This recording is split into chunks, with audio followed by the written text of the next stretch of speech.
Ассалаумағалейкум құрметті достар. Бүгін біз мобильді азаматтар базасындағы нөмірімізді өзгертіп үйренеміз. Яғни 1414-тен келетін сообщениенің нөмірін өзгертеміз. Алдымен браузерді ашамыз. Адрестер енгізу жолағына egov.kz деп жазып кіреміз. Сайт жүктелгеннен кейін кіру батырмасын шерту қажет. Кіру батырмасын шертіп, өзіңізге ыңғайлы 4 жолдың біреуін таңдайсыз. Маған ыңғайлы ETSP арқылы кірген ыңғайлы. ETSP бағанын өтемін. Сертификатты таңдау батырмасын шертіп, ключтің орналасқан жерін көрсетемін. Менде жұмыс істерін орналасқан. EGOV-ға кіру үшін міндетті түрде AutoH деп басталатын ключті таңдауымыз қажет. Керекті ключтің үстіне шертіп, открыть батырмасын шертеміз. Одан кейін ключтің құпия сөзін жазамыз. Открыть батырмасын шертеміз. Одан кейін подписать дегенді басамыз.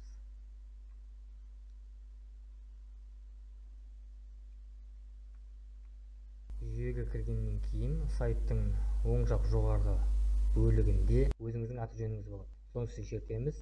Одан кейін жеке кабинет бағанына барамыз. Алдарыңызда жеке кабинет бағаны. Бізге қызықты қазір телефон деген бағаны. Осыны өзгертуіміз керек. Алдымен өзгерту үшін қаламның суретін басамыз. Сөйтеміз да қандай нөмірге өзгерткіміз келеді, сол нөмірді жазамыз. 707 589. Мына баған егер жазылған болса, тұра берсін, сол кезде өзгертпеңіз. Егер ештеңе жазылмаған болса, белгілі бір құпия сөз жазып қойыңыз. Қажетті нөмірді жазғаннан кейін сақтау батырмасын шертеміз. Сақтау. Сіз телефон нөмірін құпия сөзді өзгертуге сенімдісіз бе деген хабарлама жазылған терезеде шығады. Одан кейін я деген батырманы шертіп, келесі қадамға өтеміз. Келесі қадамда жаңа көрсетілген нөмірге SMS хабарлама келу керек. SMS хабарламада келген кодты енгізуіміз керек. Растау батырмасын шертіп, келесі қадамға өтеміз. Келесі қадамда қол қоюымыз қажет. Сертификатты таңдау дегенді шертіп, ключтің орналасқан жеріне барамыз. Менде жұмыс істерін орналасқан. Соған барамын. Қол қою үшін міндетті түрде RSA деп басталатын ключті таңдауымыз керек. Ключтің үстінен бір рет шертіп, ашу батырмасын шертеміз. Одан кейін ключіңіздің құпия сөзін енгізесіз. Кіру батырмасын шертіп, қол қоюды басамыз.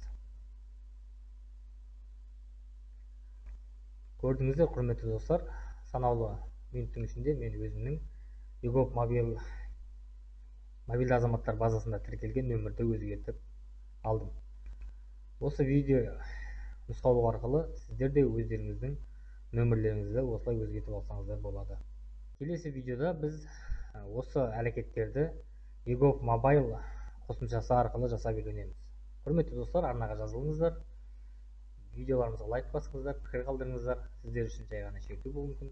Біз үшін арнамыздың үлкен дамуы. Рахмет.